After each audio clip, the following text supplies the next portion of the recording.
नमस्कार, आप देख रहे हैं न्यूज 18। मैं हूं आपके साथ मेनका चौधरी और सबसे पहले बड़ी खबर उत्तरकाशी से ही, क्योंकि यहीं पर सवाल हो रहा है कि बाहर आने वाले हैं मजदूर, लेकिन कब और कितना वक्त। उत्तरकाशी के सिलक्यारा टनल में रेस्क्यू ऑपरेशन जारी है। आज 12वां दिन है और आज भी दिन भर ऑगर मशीन चली, लेकिन बीच बीच में कई बार मशीन को रोकना पड़ा है क्योंकि बार बार मुश्किलें आती रही। मशीन के आगे कभी सरिया तो कभी गार्डर आया, जिसकी वजह से मशीन को रोकना पड़ा।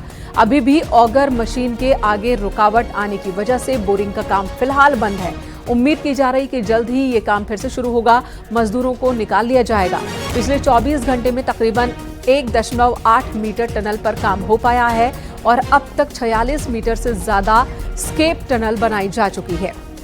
तकरीबन 10 मीटर की और दूरी है और ये पाइप डाला जाना है। एनडीआरएफ की टीम, एक्सपर्ट्स मौके पर मौजूद हैं। आगे बढ़ने की कोशिशें भी चल रही हैं। सीएम पुष्कर सिंह धामी और केंद्रीय राज्य मंत्री वीके सिंह भी टनल साइट पर पहुंचे। उन्होंने पूरे हालात का जायजा लिया। फिलहाल की कंडीशन ये है कि ऑगर मशीन का काम रुका हुआ है। 10 मीटर और ड्रिलिंग अभी की जानी है, यानी कि 10 मीटर पाइप और इंसर्ट किया जाना अभी बाकी है।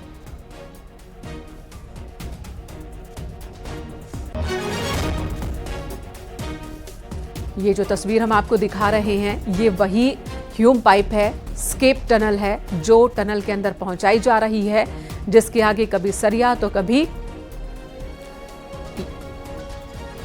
कई अवरोध आ रहे हैं, जिसकी वजह से काम बीच बीच में रोकना पड़ रहा है। और इस वक्त हमारे सहयोगी सतेंद्र बर्तवाल मौके से हमारे साथ मौजूद हैं। सतेंद्र का रुख कर लेते हैं। हमारे साथ इस वक्त दीपांकर भट्ट भी जुड़े हुए हैं ग्राउंड जीरो से ही। सतेंद्र, सबसे पहले ये बताएं कि फिर काम रुका है, इस बार काम रुकने की वजह क्या है? इनका अगर हम बात करें कि क्योंकि 12 दिन से हम यहाँ पे लगातार देख रहे हैं और जो लगातार जो रेस्क्यू अभियान यहाँ पे चल रहा है, लेकिन अगर हम पूरे 24 घंटे की बात करें तो पूरे 24 घंटे में 1.8 मीटर ही टनल के अंदर जो स्केप टनल है वो अंदर पहुँच पाई है।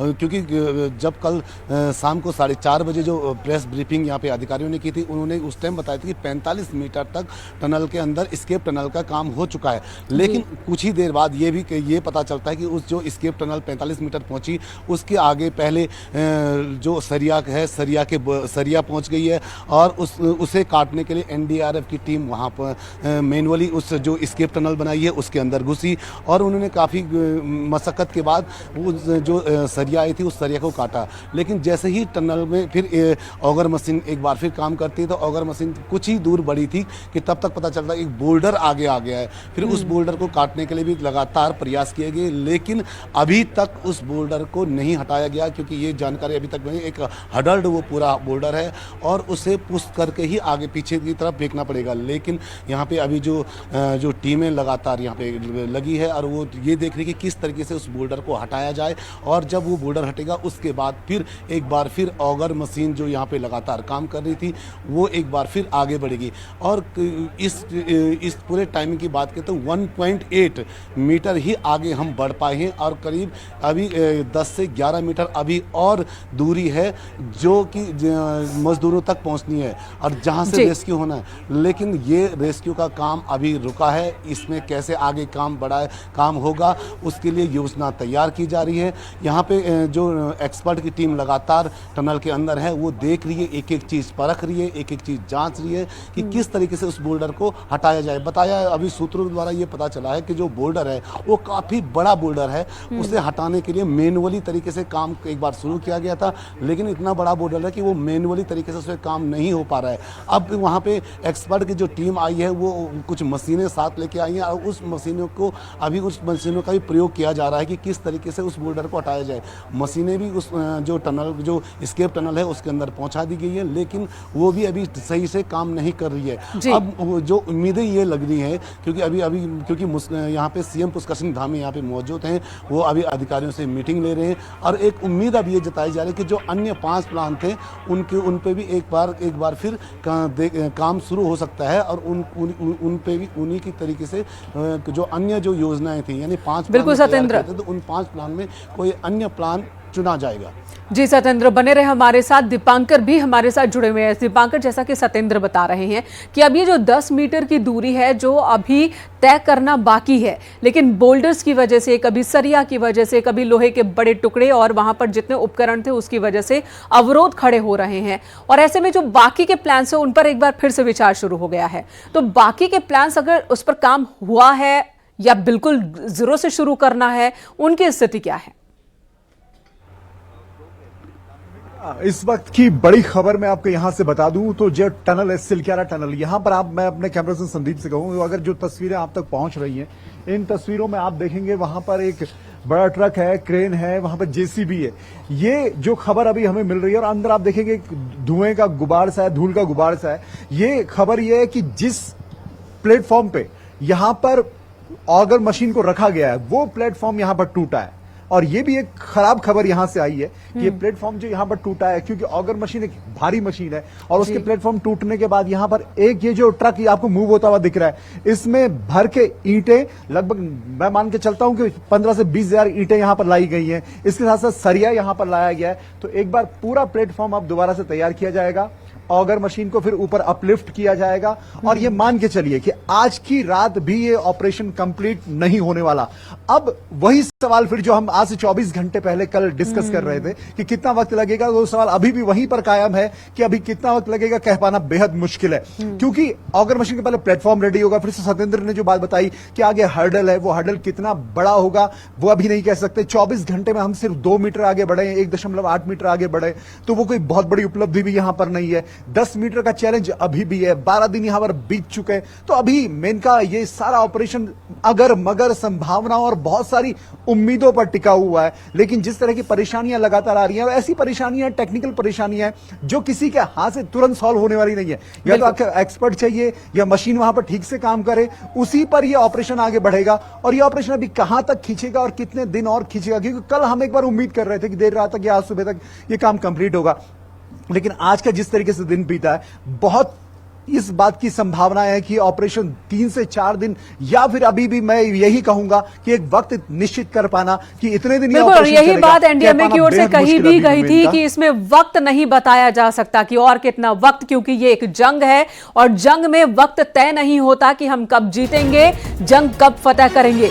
इसी बीच जो बड़ी खबर हमारे सहयोगी दे रहे हैं, दो बड़ी समस्या इस वक्त रेस्क्यू ऑपरेशन के दौरान आई है।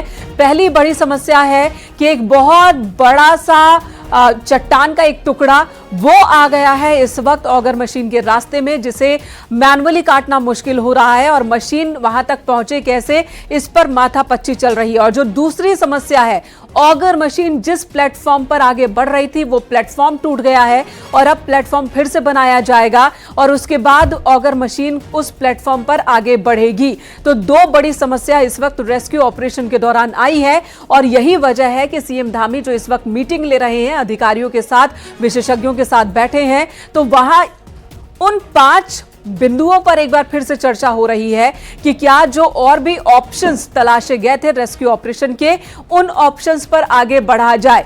यानी कि वर्टिकल ड्रिलिंग की जो बात हो रही थी, क्या उस पर और आगे बढ़ा जाए, उस पर तेजी से काम किया जाए, यह भी इस वक्त मंथन चल रहा है। तो टनल में फंसे मजदूरों से सीएम धामी ने आज बातचीत भी की है। जो तस्वीरें हम आपको दिखा रहे हैं, उन्होंने मजदूरों का हौसला बढ़ाया। सीएम धामी के सामने ही फंसे मजदूरों को खाना भी भेजा गया। धामी ने बताया कि सभी श्रमिकों को सकुशल निकाल लिया जाएगा, उन्हें भरोसा दिलाया मुख्यमंत्री ने। साथ ही उन्होंने ये भी बताया कि पीएम मोदी भी आप सभी को लेकर बहुत चिंतित हैं और बार बार वो जानकारी ले रहे हैं। रेस्क्यू अभियान का अपडेट बार बार प्रधानमंत्री भी ले रहे हैं। और साथ ही सीएम पुष्कर सिंह धामी ने मजदूरों को यह भी बताया कि न सिर्फ देश के विशेषज्ञ बल्कि विदेशों से भी एक्सपर्ट्स यहां पर मौजूद हैं और सभी इसी जंग में जुटे हुए हैं कि कैसे आप सभी को बाहर निकाल लिया जाए। इस तरह से सीएम धामी ने सभी मजदूरों को भरोसा दिलाया कि हम सभी यहीं पर मौजूद हैं और आपको निकाल लिया जाएगा।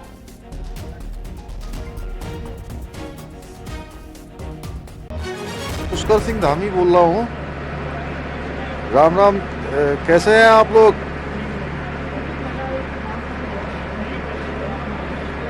अच्छा, चलिए भाई, बहुत हम लोग बिल्कुल पास पहुंच गए हैं और बड़ी आप लोगों की हिम्मत है और बहुत ही आप लोगों के लिए सब लोग प्रार्थना कर रहे हैं यहाँ। और हम लोगों को उम्मीद भी है, मैं भी रात से आ गया हूँ, जनरल साहब भी आ गए हैं यहाँ पर, और प्रधानमंत्री जी रोज़ आप लोगों के बारे में रोज़ चिंता कर रहे हैं, रोज़ अपडेट लेते हैं मुझे सवेरे 7 बजे। आज भी अभी आया है, अभी बताया है, बिल्कुल 45 मीटर से आगे हम लोग आ गए हैं और मुश्किल से 10 मीटर और आना है। बीच बीच में क्या है कि सरिया वगैरह आ जा रही है ना ये, तो हाँ, तो आप लोगों को पता ही है, थोड़ा सा ये है कि हिम्मत बता के, और किसी सबकी तबीयत वगैरह अच्छी ठीक है ना वहाँ पर? चलिए, नहीं चिंता एक्चुअली में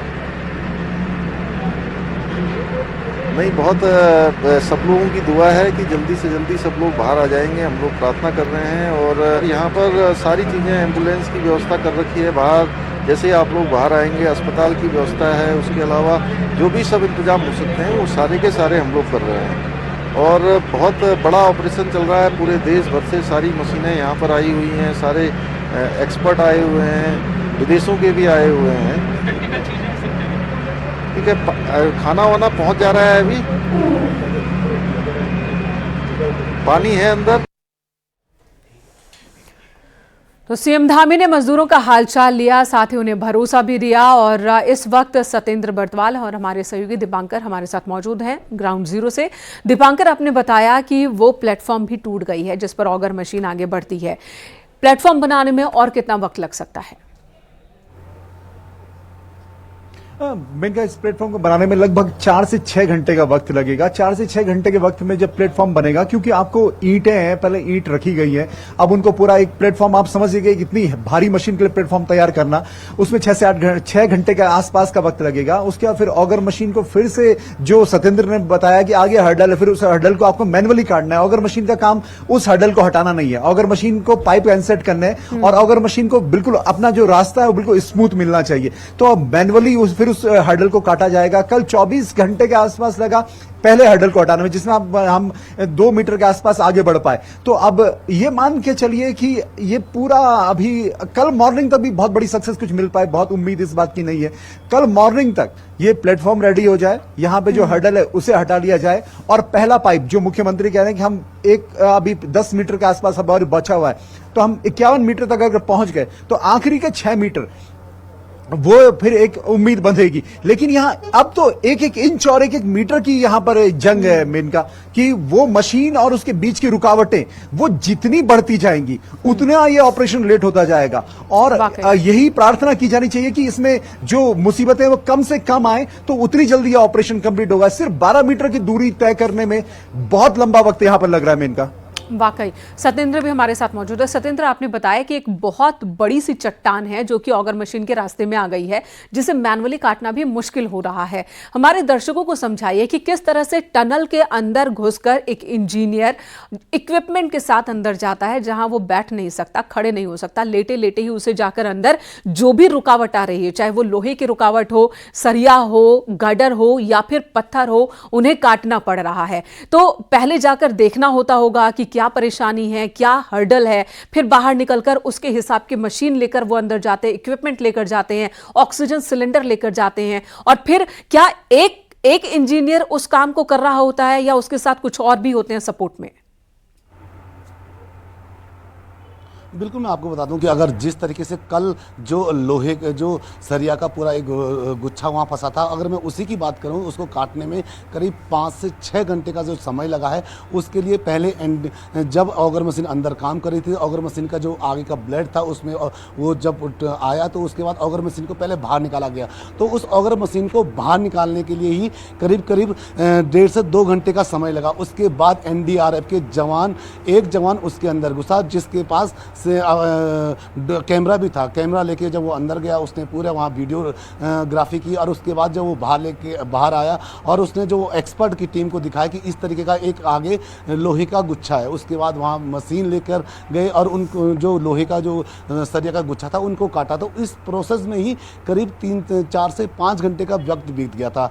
और उसके बाद जब ये हडल की अब बात की जा रही है, यहाँ पे NDRF के जवान 2-3 बार उस टनल के अंदर घुस कर उन्होंने देखा, और क्योंकि टनल मात्र 800 mm डायमीटर की है, उसके अंदर एक ही बंदा पहले जा सकता है, उसके साथ उसके पीछे से भले सपोर्ट में पीछे से होंगे, लेकिन साथ में एक साथ यहाँ से दो लोग उसके अंदर नहीं जा सकते हैं, क्योंकि 800 mm का जो हमने दिन में भी पूरा दिखाया था, तो वो एक ही बंदा उसमें पहले काम करेगा। और जब वो क्योंकि जब वहाँ काम करने में काफ़ी दिक्कतें सामने आई हैं, क्योंकि ऑक्सीजन की कमी अंदर हो जाती है, और अगर वहाँ पे इलेक्ट्रिक मशीन जब काम करती है तो उसमें ऑक्सीजन और भी कम हो जाती है, और उसके बाद वहाँ पे कार्बन डाइऑक्साइड भी बनती है, तो उसको लेकर भी काफ़ी एक मशक्क़त करनी पड़ती है कि उसके अंदर एक काम करना किसी लोहे के चने चमाने जैसा ही पूरा एक मेथड है। वहाँ पे जब अधिकारियों ने दिन में भी जब बताया था कि किस तरीके से उन्होंने ये काटा, हमने एक वीडियो भी अपने दर्शकों को दिखाया कि किस तरीके से एक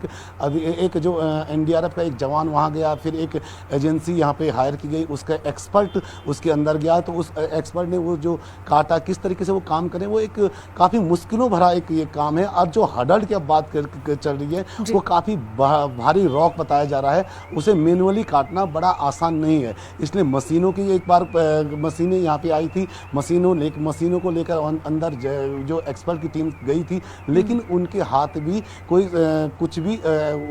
भी अच्छा वो नहीं लगा, यानी कि उसको काटने में अभी भी समय लग रहा है। तो अभी इसमें मैं जो बता रहा था कि जो अन्य 5 प्रांत थे उनको लेकर भी एक बार फिर चर्चाएं शुरू हुई है कि अन्य जो 5 प्रांत थे उन पे भी काम शुरू हो सकता है। तो बहुत ही चैलेंजिंग ऑपरेशन है ये, और अब तक की इस तरह के ऑपरेशंस में सबसे ज्यादा चुनौतीपूर्ण और रिस्क वाला ऑपरेशन ये इस वक्त नजर आ रहा है। अब दोनों ही बन रहा है, साइंस के साथ साथ आस्था भी यहां पर जुड़ती हुई दिख रही है। आज यहां स्थानीय लोगों ने बाबा बौखनाक की डोली लेकर टनल तक पहुंचे। स्थानीय लोग फिर टनल पर स्थित मंदिर में पूजा अर्चना की। इस दौरान जल्द से जल्द मजदूरों के बाहर निकलने की कामना की गई। ये तस्वीरें हम आपको दिखा रहे हैं, ये तस्वीर आज की ही है, दिन की तस्वीर है, जब स्थानीय लोगों ने यहां पर पूजा अर्चना की है। स्थानीय गांव के लोग हैं जो बाबा बौखनाक की डोली लेकर आज टनल के बाहर जो एक छोटा सा मंदिर बनाया गया है वहां पहुंचे, और वहां पर उन्होंने पूजा अर्चना की, कामना की कि सभी 41 मजदूर सकुशल बाहर आ जाएं। विज्ञान के साथ अब आस्था को भी जोड़कर देखा जा रहा है, क्योंकि जिस तरीके से लगातार यहाँ पे असफलता विज्ञान को मिल रही है। अब बाबा बैजनाथ की जो हाँ, इसको बड़ा देव मानते हैं। क्या लग रहा है? ये देवता ऐसा है कि बहुत चिल्ला नाग है, इसके साथ प्यार प्रेम से तो सब चीज हो सकता है, और नहीं तो ये बहुत चिल्ला नाग है। यहाँ पे एक मंदिर था पहले, मंदिर था, वो मंदिर हटाया गया है। बाबा जो हमारे भाई फंसे हुए 41 भाई, वो आज सकुशल ढंग से बाहर निकलेंगे। ये बाबा बौखनाक की कृपा सब पे है, ये पूरा क्षेत्र उन्हीं का है, और उस सब ने अपने दर्शन दे दिए हैं। और बिल्कुल आज क्योंकि जो विज्ञान लगातार फेल हो रहा है, क्योंकि जो ऑगर मशीन लगातार अंदर नहीं जा रही थी, और अब जो आस्था को भी इसके साथ जोड़कर देखा जा रहा है, क्योंकि शुरू से ही ये माना जा रहा था कि यहाँ पे एक मंदिर था बाबा बौखनाथ का, जिसको तोड़ा गया और जल्द उस पे काम नहीं हुआ, जिसका एक छोटा सा प्रकोप भी बताया गया था। लेकिन अब आज बाबा बौखनाथ की डोली यहाँ पहुंची है, और ये भी मान्यता बताई जा रही है कि अब जल्द से जल्द एक बार फिर काम शुरू होगा। कैमरा सहयोगी संदीप के साथ में सत्येंद्र बर्तवान, न्यूज 18 उत्तरकाशी। एक तरफ रेस्क्यू ऑपरेशन चल रहा है, दूसरी तरफ पूजा पाठ, मन्नत, यज्ञ, हवन, और तीसरी तरफ जो बड़ा सवाल कि आखिर इतना बड़ा हादसा हो कैसे गया, क्या लापरवाही जिसकी वजह से यह हादसा हुआ। तो अब इस हादसे के बाद एक बड़ा असर देखने को मिल रहा है। देश भर में अंडर कंस्ट्रक्शन टनल का इंस्पेक्शन किया जाएगा, जिसके बाद national highway authority of India ने दिल्ली मेट्रो से करार किया है। इसके लिए दोनों टीमें मिलकर काम करेंगी। ज्वाइंट ऑपरेशन के दौरान देश भर में जितने भी टनल्स बनाए जा रहे हैं उन सब का इंस्पेक्शन होगा, सबका जायजा लिया जाएगा, रिपोर्ट तैयार की जाएगी कि क्या सभी मानकों का यहाँ पर ख्याल रखा जा रहा है या नहीं। इस समय सबसे ज्यादा हिमाचल प्रदेश में 12 टनल बनाई जा रही हैं। जम्मू कश्मीर में 6 टनल्स पर काम चल रहे हैं, जबकि महाराष्ट्र, ओडिशा, राजस्थान में 2-2 टनल बनाई जा रही है। पूरे देश में इस वक्त 29 टनल अंडर कंस्ट्रक्शन है। इन सभी टनल्स पर जाकर जांच पड़ताल की जाएगी और ये देखा जाएगा कि कहीं कोई लूप होल, कोई लापरवाही ऐसी तो नहीं जिस तरह से उत्तरकाशी में हादसा हुआ, कहीं ऐसा हादसा ना हो जाए। दीपांकर हमारे सहयोगी इस वक्त हमारे साथ मौजूद है। दीपांकर, जब हादसा हुआ पहले दिन से ही हम ये बात भी कर रहे हैं कि एक बड़ी लापरवाही यहां पर हुई टनल निर्माण के दौरान। हो सकता है कि जल्दी काम पूरा करने का प्रेशर हो, या हो सकता है कि जो एजेंसी यहां पर काम करवा रही थी उसने लापरवाही बरती, लेकिन अब इस तरह की लापरवाही दूसरी जगहों पर ना हो और कुछ नए नियमों की जरूरत पड़ेगी, इसका भी इंस्पेक्शन हो रहा है। बिल्कुल, आज जिस तरीके से खबर ये आई है कि देश भर में जहां पर एनएचएआई के प्रोजेक्ट चल रहे हैं, वहां पर सभी जो टनल से जुड़े प्रोजेक्ट हैं उनको वहां पर देखा जाएगा, इंस्पेक्शन किया जाएगा कि वहां पर क्या नियम कायदे लागू हो रहे हैं और वहां पर इस तरह की दिक्कत ना आए, क्योंकि ये अपने आप में न सिर्फ भारत में बल्कि पूरी दुनिया में अपनी तरीके का एक अनोखा मामला है। जब एक टनल का कंस्ट्रक्शन हो रहा है, उस टनल के कंस्ट्रक्शन के दौरान 41 मजदूर फंस जाते हैं, तो जो स्केप चैनल है, क्या स्केप चैनल सभी जगहों पर जितने प्रोजेक्ट हिमाचल, जम्मू कश्मीर, महाराष्ट्र, ओडिशा, जहां जहां की आपने बातें की, वहां पर क्या इसको लागू किया जा रहा है? क्या वहां पर नियम कायदों को सही तरीके से फॉलो किया जा रहा है, या फिर वहां पर भी कभी इस तरह की लापरवाही कुछ लोगों पर भारी पड़ सकती है? इसको लेकर ये आज निर्देश जारी किए गए और ये कहा गया कि सभी प्रोजेक्ट्स का यहां पर चेक किया जाएगा, उनका सर्वे किया जाएगा कि वहां पर नियम कायदे फॉलो हो रहे हैं या नहीं हो रहे। और इसके बाद अभी उत्तराखंड में 2 बड़े प्रोजेक्ट आने हैं। एक तो मसूरी का जो लगभग 4 किलोमीटर का है, क्योंकि मसूरी में टूरिस्ट आता है देश भर का और वहां पर जाम की बड़ी समस्या है, तो वहां पर भी एक टनल बननी है। इसे देहरादून और टिहरी के बीच एक टनल बननी है, वो 100 किलोमीटर की डिस्टेंस सिर्फ 40 किलोमीटर रह जाएगी। उस टनल की लंबाई लगभग 17 किलोमीटर के आसपास होगी, तो वहां पर ये प्रोजेक्ट परेशानी ना करें और बहुत ही ज्यादा सतर्कता बरती जाएगी, कम से कम ये उम्मीद हम कर सकते हैं इस हादसे के बाद। धन्यवाद आप दोनों का ग्राउंड जीरो से अभी तक की पूरी जानकारी देने के लिए। कुछ और खबरों का रुख कर लेते हैं। आज इगास है। इगास पर सीएम पुष्कर सिंह धामी ने सभी को शुभकामनाएं दी। उन्होंने कहा कि पर्वतीय संस्कृति, प्रकाश और उल्लास का ये पावन पर्व आप सभी के जीवन में सुख समृद्धि लेकर आए। हालांकि इगास पर सीएम धामी का देहरादून में कार्यक्रम था, जिसे उत्तरकाशी हादसे की वजह से रद्द कर दिया गया। के लोक पर्व इगास, बग्वाल और बूढ़ी दिवाली की आप सभी प्रदेशवासियों को हार्दिक शुभकामनाएं। राज्य सरकार उत्तराखंड की सांस्कृतिक धरोहर और लोक पर्वों को संरक्षित करने के साथ संवर्धित करने के लिए भी संकल्पबद्ध है। लोक पर्वों को मनाने का उद्देश्य जहां अपनी सांस्कृतिक परंपराओं का संरक्षण है, वहीं दूसरी ओर अपने आने वाली पीढ़ियों को इनके बारे में बताकर पीढ़ी दर पीढ़ी इनका हस्तांतरण भी है। मैं सभी प्रदेशवासियों से आह्वान भी करता हूं कि हम अपनी सांस्कृतिक विरासत और परंपराओं के संरक्षण के लिए आगे आएं और बढ़ चढ़कर इस अनोखे पर्व का हिस्सा बनकर पूरे उत्साह के साथ इस लोक पर्व को मनाएं। और इगास के मौके पर बीजेपी के राष्ट्रीय मीडिया प्रभारी और राज्यसभा सांसद अनिल बलूनी के दिल्ली स्थित घर पर कार्यक्रम का आयोजन हुआ। हर साल अनिल बलूनी इगास पर कार्यक्रम का आयोजन करते हैं। इस बार भी उन्होंने पहाड़ के इस लोक पर्व इगास पर कार्यक्रम का आयोजन किया, जिसमें कई लोग पहुंचे। अनिल बलूनी ने सभी को इगास बग्वाल की बधाई दी।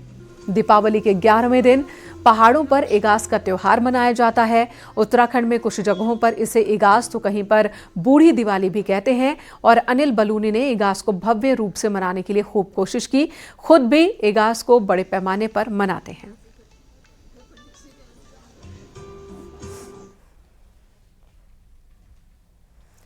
यहां रुकेंगे एक ब्रेक के लिए। खबरों का सिलसिला न्यूज़ 18 पर जारी है।